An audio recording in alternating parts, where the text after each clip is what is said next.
Sir Mathura के लिए भी निकलना है, आपको भी अपने अपने इलाके जाना है। लेकिन कहीं भी जाओ, शरीर कहीं भी जाए, आप इस बात को मत भूलना कि आपको तो अपने गांव आना है। अपने गांव नहीं जाने वाली गाड़ी आपके काम की नहीं होती है। अपने गांव नहीं जाती वो बढ़िया बस भी आपके लिए बेकार है। अपने गांव जाने वाली गाड़ी या बस, चाहे उसमें सीटें फटी हो, चाहे उस बस का रंग रोगन सादा हो, फिर भी अपने गांव जाने वाली बस गाड़ी आप पकड़ लेते हैं। ऐसे अपने अंतरात्मा गांव में जाने वाली विचारधारा को आप पकड़ें। फालतू विचारधारा में समय मत गंवाएं। सब आगरा लोकल कितने बजे जाती है? अहमदाबाद से बोले 11:05। बोले दिल्ली मेल, बोले इतने बजे। सर ये बताएंगे कि सर्वोदय एक्सप्रेस, बोले सुबह 12 बजे। अच्छा तो ये बता सकते हैं कि कर्णावती, बोले सुबह 5 बजे। अच्छा शताब्दी कितने बजे जाती है? बोले साहब 1:45 बजे। अच्छा आप ये बताएं महसाणा लोकल, बोले तुमको कहाँ जाना है? बोले मेरे को तो प्लेटफार्म पार करना है। तो सभी गाड़ियों के नाम खोपड़ी में क्यों याद रखता है? तू तो इधर उधर देख के अपना प्लेटफार्म पार करके काम बना लेना। ऐसे आपको तो संसार से पार जाना है, दुखों से पार जाना है, अहंकार से ईर्ष्या से पार जाना है। इधर उधर देख के अपना प्लेटफॉर्म चेंज कर ले, बस काम बन जाए। दुनिया भर का अपने खोपड़ी में कब तक रखोगे, कब तक संभालोगे?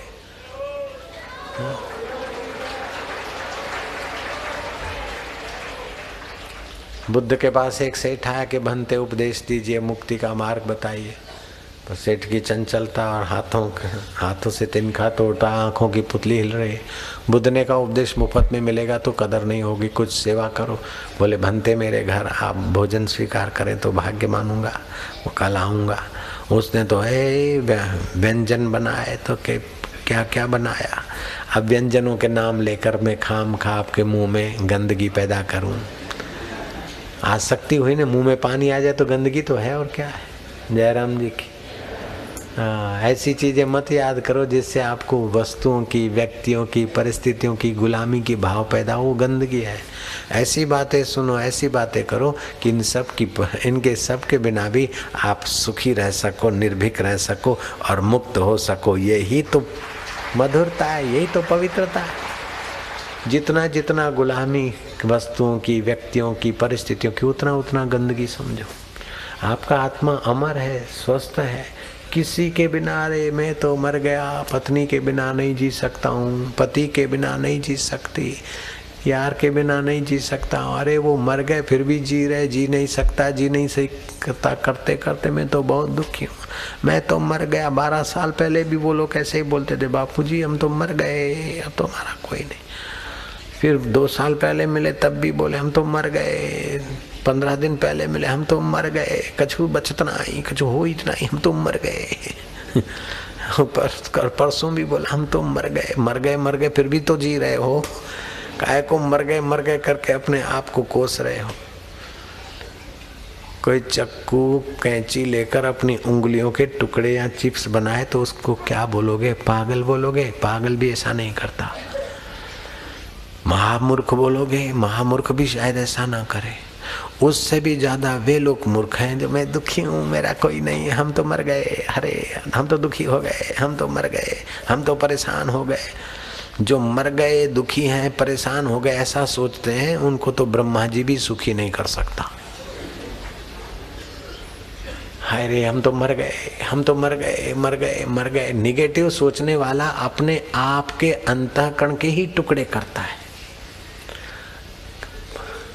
नकारात्मक विचार, दुखाकार विचार, ऐसे विचारों को कभी महत्व न दो, ऐसे विचारों को कभी पोषो मत, ऐसे विचारों को सुनो नहीं जिस विचारों से द्वेष बढ़े, ईर्ष्या बढ़े, हीनता बढ़े, दीनता बढ़े, आकर्षण बढ़े, विकर्षण बढ़े, बहिर्मुखता बढ़े। ऐसे विचार और कर्म विष की नाई छोड़ते जाओ और उन्हीं विचार और कर्मों को करो जिससे आनंद बढ़ता है, शांति बढ़ती है, संयम बढ़ता है, एकाग्रता बढ़ती है, भगवान के तत्व का ज्ञान की जिज्ञासा बढ़ती है, भगवत जनों का संग बढ़ता है, स्वतंत्र सुख पाने का रास्ता मिलता है, ऐसे बनने चाहिए। बहादुर कब किसी का आसरा एहसान लेते हैं, वही कर गुजरते हैं जो दिल में ठान लेते हैं।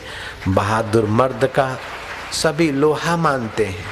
अरे भाई इसने तो भगवान को पा लिया, अरे ये तो महापुरुष है, लोहा मान लेते हैं।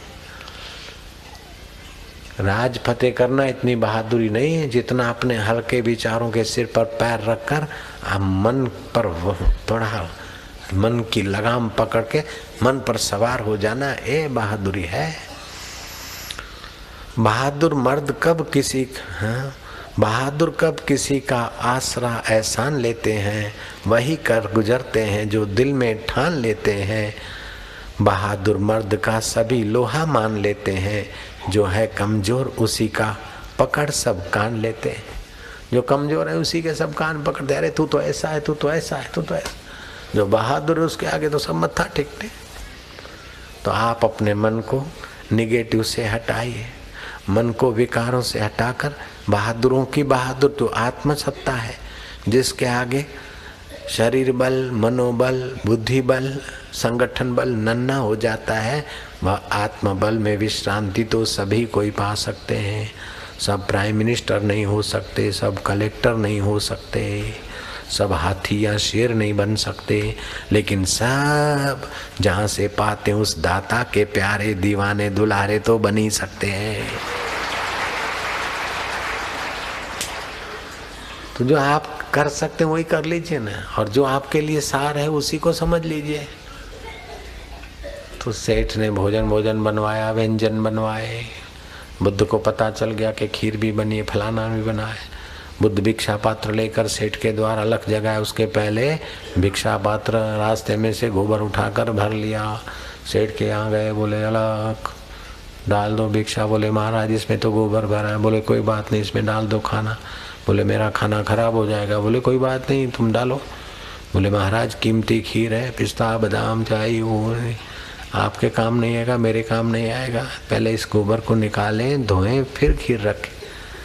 बोले अब तू 4 पैसे की खीर के लिए गोबर निकाले, बर्तन धोए, फिर रखें, तो मेरा आत्मा का अनुभव तुम्हारे जैसे व्यक्ति जो खोपड़ी में, हृदय में संसार का गोबर भराए, राग द्वेष चिंता मेरा, तो मैं उपदेश कैसे दूं? मेरा उपदेश भी तो बिगड़ जाएगा।